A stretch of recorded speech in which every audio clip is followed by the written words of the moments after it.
I am a 26-year-old female, and I was dating my ex, who is 31 years old, for 2 years. These 2 years were amazing, except for the slow pace of our relationship. He told me he had been cheated on before and had gone through some traumatic experiences, which is why he wanted to take things slow and was going to therapy. We never argued or fought and had great communication. Overall, I thought we were in love and had found our person. However, I ended up breaking up with him on New Year's. I caught him lying to me about being sick when I called him on his work phone, and he answered normally, but when I called him on his personal phone, he was coughing and pretending to be sick. But that wasn't the only reason I ended things. I told myself that if we hadn't progressed to moving in together or planning our future, I needed to leave. It was a difficult decision, but the right one. A few weeks passed, and I was struggling with it. I kept thinking maybe I should try and work things out because I really loved him. So I prayed about it. Ironically, the next day someone sent me a video of him with a girl getting into his car, and she seemed very comfortable, like she had been there before. I looked her up and quickly found her. She had TikTok videos of her in his apartment and car, with timestamps that matched the times when he and I were together. So I messaged her and asked if she was dating him, and she said yes, they had been dating for 6 months. I was furious and wanted to confront him right away, but she told me she would do it later that night. This girl is 22 years old, let's call her Hazel, and I started texting her and we exchanged screenshots and pictures of us dating him. We had the exact same pictures, except she didn't have any couple pictures showing her face, while I did. It was bizarre. He called us the same pet names and even bought us the same Christmas gifts, down to the earrings. We also discovered that he had been seeing both of us within the same week. He would make excuses to me, like going to pick up his grandma or aunt, but he was actually with her. The shocking part is that his grandma was dead.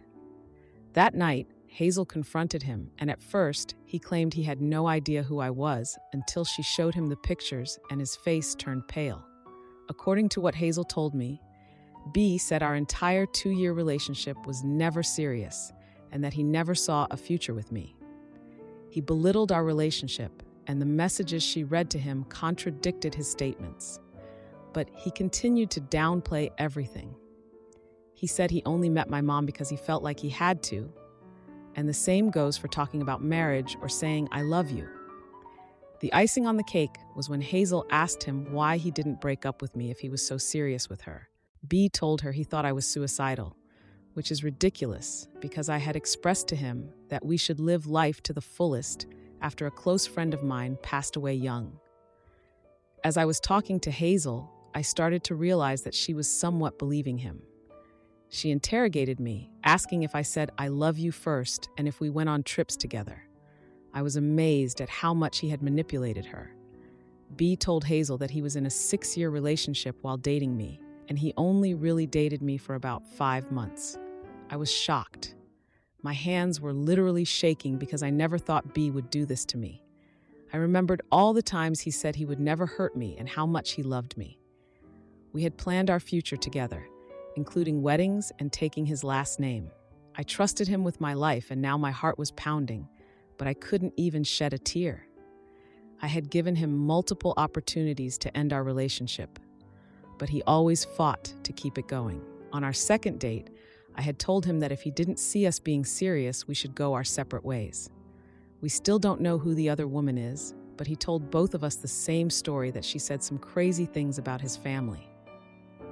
Now, here's where I might be the jerk. I told Hazel that I was going to make a storytime video on my TikTok. I don't have a huge following, but my videos tend to get attention. My recent videos had 7.6 million, 6.1 million, and 2.3 million views. I assured her that I wouldn't use her name or any of the screenshots or pictures she sent me. She was okay with it until I actually posted the video. The only reason she got upset was because I used a picture of him that I had taken as the thumbnail. She called my phone nonstop while I was at work, claiming that B was going to be furious and might take some action against me. But the real reason she was upset was that the video made her look bad for staying with him. I told her that he didn't care about my feelings when he was dating her and made me the other woman. I also reminded him that if he ever cheated on me, I would ruin him. B knew I worked in IT, and I had told him how easy it would be for me to find people. I made sure his whole family saw the video, or at least I tried. It only has 35,000 views. Now she's asking me to take it down. Am I the jerk for refusing? Thank you for reading this. Now, for a few comments before the update. Comment 1. To be fair to Hazel, she didn't seem to know she was the other woman. Remember, the sleazeball in this scenario is Brandon, not the idiot. Comment 2. Not the idiot. As long as it exposed him and doesn't legally get you into trouble, you are certainly showing him that you're the boss now. Now for the update. Hey everyone, thanks for the support on my last post. It's been a busy 3 months since I caught my ex, B, two-timing me with Hazel, and things have taken some unexpected turns. After I refused to take down the TikTok video, Hazel and I stopped talking. She was caught between believing B's lies and the evidence I had shown her.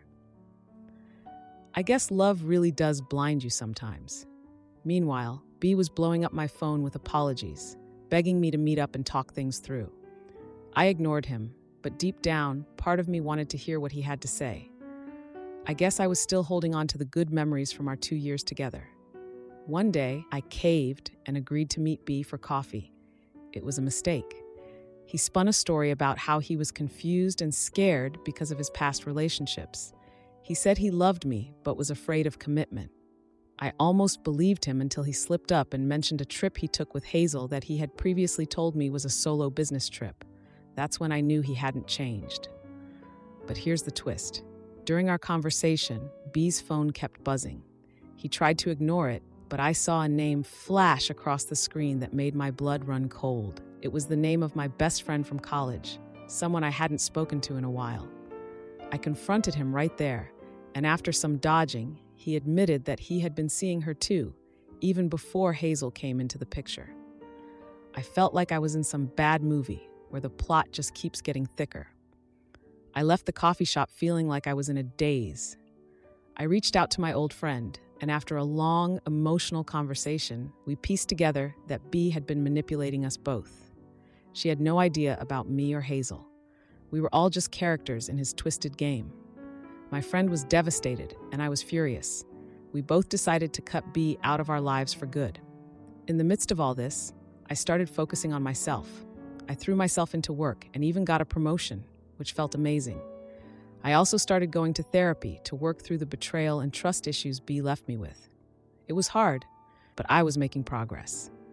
Then, out of the blue, Hazel reached out to me. She was in tears, saying she had finally seen B's true colors. He had cheated on her too, with someone from his work. She was sorry for not believing me sooner and asked if we could meet up. I agreed, feeling a mix of vindication and sadness. We met at a park, and it was like looking at a mirror image of my past self. Hazel was broken, just like I had been. We talked for hours, sharing stories and comforting each other. It was a strange sort of sisterhood, formed through shared pain. As we were leaving, Hazel dropped a bombshell. She was pregnant with B's child. My heart sank. I didn't know what to say. She was scared and alone, and despite everything, I felt sorry for her. I offered to support her in any way I could, but inside I was reeling from the news. The last few weeks have been a blur. Hazel decided to keep the baby, and I've been helping her with doctor's appointments and planning for the future. It's bittersweet. I'm happy to be there for her, but it's a constant reminder of the life I thought I would have with B. And B? He's tried to contact both of us, but we've kept a united front and haven't responded. I've heard through the grapevine that he's lost his job and is moving back in with his parents. Part of me feels a twinge of satisfaction, but mostly, I just feel tired. My GF dumps me after I miss her family dinner for work and block her, so I plan a makeup dinner, but she's no-show and her fam drops the bomb. She's been cheating. I, a 24-year-old male, was just recently dumped by my 23-year-old girlfriend. We had an amazing Valentine's Day. She wrote me a card saying thank you for being my Valentine for the past 3 years, and that she is excited to be my Valentine for the rest of our lives. Not even a week later, I get a text saying she has fallen out of love with me and no longer wants to continue the relationship. Let me explain what happened. On Valentine's Day, I was at her house and her parents invited me out to dinner the next day. I said I would like to go. The dinner was canceled and moved to Saturday, which also happened to be my birthday. They said if I didn't want to go or if I had plans with my girlfriend, I didn't have to go, but I said I would like to, and I really did want to go. I was excited about the dinner. It was at a new place and I was bragging to my coworkers about it. Anyways, on Friday, I find out I'll have to come into work on Saturday. I don't cancel the dinner plans or ask to reschedule, but I realize I should have. Anyways, here comes the end of my shift on Saturday and I'm exhausted. I ask my girlfriend if it's okay if I can just go home and relax and see her later at night after the dinner. I was kinda under the impression that the dinner wasn't specifically to celebrate my birthday, but more of a dinner that coincidentally fell on my birthday, and they invited me to. I really didn't think they would be that offended. So my girlfriend said it's fine and that she doesn't want to make me do anything I don't want to do on my birthday. So they go out, and after they get home, I get a message from my girlfriend saying how everyone is upset and I was very disrespectful for flaking on the dinner, and that if I was more thoughtful in the first place, I wouldn't have mentioned that I was tired. And that night, being my birthday, I guess I was just feeling super entitled, so I didn't apologize. I fought with her about it, and then I was so upset I ended up blocking her for 2 days. When I texted her admitting it was disrespectful, not even a good apology. I didn't even say sorry. I said I realized I was disrespectful. She says she no longer wants to continue our 3-year relationship. I brought her flowers and told her I made a reservation at a restaurant this weekend and am inviting her whole family out to eat on me to show how truly sorry I am. She isn't speaking to me right now, and I just said, if you change your mind before the Sunday reservation, please let me know. I want to hear people's thoughts on the situation. Did I mess up that bad? Is there maybe another reason she doesn't want to be together? How do you go from wanting to spend the rest of your life with someone to never wanting to see them again next week? Edit. Thank you all for the replies. I clearly messed up. Is there anything I could possibly do to fix this? The reservation is in 2 days, and she still hasn't spoken to me since 2 days ago. Should I also send an apology message to her parents, maybe? Maybe they'll have a conversation? I really want to. I'm worried it could make this worse between me and my now ex. Edit. So something people keep mentioning. My girlfriend did know I would have to work on Saturday. I told her Friday. I was just hoping I would have enough energy to make it to dinner. Also, I apologized to the parents.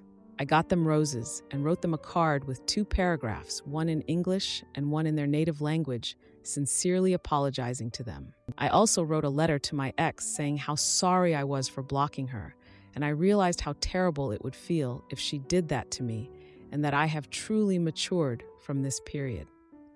Now I'm just going to leave the whole family alone and hope she reaches out. Now, for a few comments before the update. Comment 1. It was the blocking. I couldn't build a future with someone who blocked me. You blocked her with the intention of speaking to her again. She was left thinking it was over. That's what blocking implies. It was a major red flag for her. Who wants to be made to feel that way? You go through so much as a couple, so many hardships through the years. I want a partner who works with me through the problems, not one that shuts me out. Comment 2. You're the idiot. If my partner blocked me for their entire birthday weekend after ditching the dinner my family planned for them, I'd absolutely assume we were done. Then you just reach out like nothing happened? No idiots here, bro. I don't for a second believe this is the whole story. Who did you spend that weekend with? I hope she's done with you because you clearly don't actually care about her. Now, for the update. Hey everyone, it's been 2 weeks since my last post, and boy, do I have an update for you.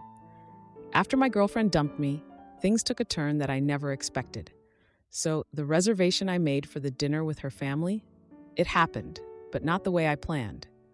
I was there, waiting at the restaurant, hoping she'd show up. Her family did, but she didn't. They sat down and the tension was thick. Her dad, who had always been like a second father to me, couldn't even look me in the eye. Her mom, usually so warm and chatty, was cold and distant. I tried to apologize again, but it was like talking to a wall. Halfway through the meal, her sister, who had been quiet the whole time, suddenly blurted out that my ex had been seeing someone else. My heart stopped. I couldn't believe it. Her parents looked shocked. They had no idea. Turns out, she'd been getting close to a coworker for months. That's why she fell out of love with me. It wasn't just about the birthday dinner. That was just the last straw. I was devastated. I felt betrayed. All those plans we made, all those promises of a future together, and she was with someone else. I couldn't even finish the meal. I paid the bill, mumbled another apology, and left. After that night, I did some thinking about our relationship. I remembered how she'd been distant lately, always on her phone, laughing at texts that she wouldn't show me. I thought she was just stressed with work. I never suspected she was cheating. I also thought back to the little things, like how she'd been working late a lot more, or how she'd been talking about this coworker as just a friend.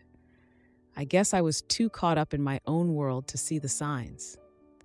A few days after the dinner, I saw them together. I was walking past her favorite coffee shop, and there they were, sitting close, laughing.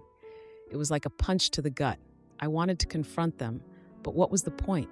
It was over. I went home and looked at the card she gave me on Valentine's Day.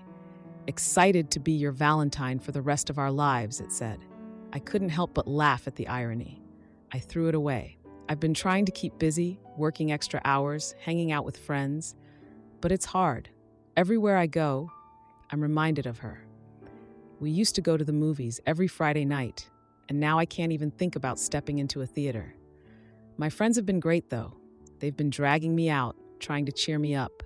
One of them even tried to set me up with a friend of hers, but I'm not ready for that. I still care about my ex, despite everything. I haven't spoken to her since the dinner. I thought about reaching out, but what would I say?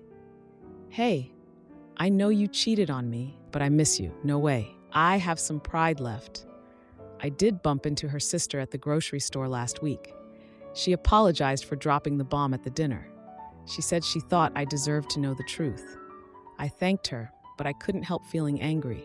Why didn't she tell me sooner? It's been a rough couple of weeks, but I'm starting to accept that it's over. I'm trying to move on, but it's not easy. I still have moments where I reach for my phone to text her, then remember I can't. My brother prays for my death as I fight leukemia, so I cut him off. But our family trip to the old cabin ends in a fight, and now Dad thinks he's failed us both. I, 14-year-old male, lost my mom when I was 6 years old. It was just me and my dad after that, and my brother, 17-year-old male, joined us later. We managed okay, but it was tough. Then, 3 years ago, when I was 11, I got diagnosed with leukemia. This was the worst news of my life. But I felt like although I was the one diagnosed with it, my dad was the one dealing with the pain. I've been in and out of hospitals for the past 3 years. It's been hard on me, but also on my dad. I can't stand going to the hospital because I always feel physically weak afterward. But my dad has always been there for me, holding my hand throughout the process. Recently, my brother started complaining about how much time my dad spends with me. He's been saying that he feels neglected and left out, and I understand that, but it still hurt to hear him say that. Last night, my dad asked us if we wanted to watch a movie on Netflix, and he let me pick the movie. When I started searching, trying to find a movie to watch, my brother started screaming at my dad, accusing him of favoring me and never paying attention to him. My dad started to cry and started apologizing to my brother, saying that he didn't mean to make him feel that way. Seeing my dad cry made me upset. I tried to defend my dad by repeating what my dad said, and then offered to let my brother pick the movie instead. I thought this would have made him happier, but it didn't at all. My brother told me that he wished that I would die already.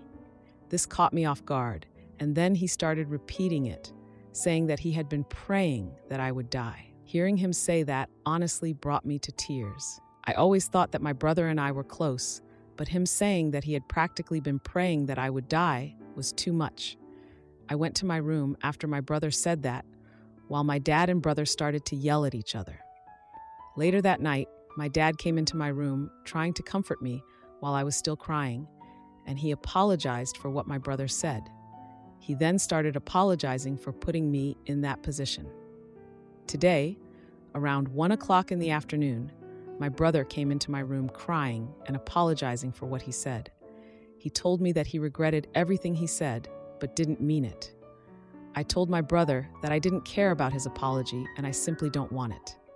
I told him that since he wanted me to die so badly, when I do, he would be free not to attend my funeral. I told him that I hoped then he would finally be happy. This made him cry more, I guess, and he kept trying to apologize, but the more he apologized, the more I started to hate him. He eventually gave up and left.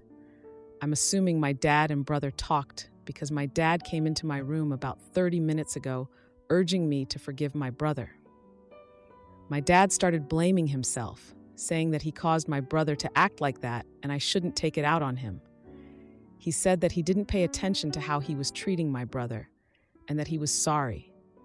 I told my dad that I hate my brother and no amount of apologies would change that. My dad got really upset after that and we talked some more. Then he told me that he won't force me to accept my brother's apology, but I shouldn't blame my brother for something he caused. After my dad left my room, he went into my brother's room and hasn't come out since. I still feel hurt about my brother basically telling me he's been praying for my downfall. I don't even care that he's been secretly wishing I died. I care more about the fact that he told that to me to my face. I know he apologized and stuff, but I can't bring myself to forgive him. Now, for a few comments before the update. Comment 1. No idiots here. This is an incredibly hard situation, and I am so sorry you have to go through that. It's so valid to be hurt by these words from your brother, and I don't think you need to forgive him, at least not for now. But I can also see a lot of pain and hurt in your brother's actions. I don't think you're the jerk, and I also don't think he is. It's a bit deeper than that. I suggest seeking a family therapist where the three of you can share your feelings, and I hope it will help satisfy your and your brother's needs. All the best to you. Comment 2. Your brother is grieving the loss of your mother and worried that he is going to lose you too. He spoke because he doesn't know how to handle his emotions. He really doesn't wish that you would die. All three of you would benefit from some family counseling. It sounds like your home is a whirlpool of grief and emotions, and perhaps seeing a professional would help ground all of you a little. Good luck to you.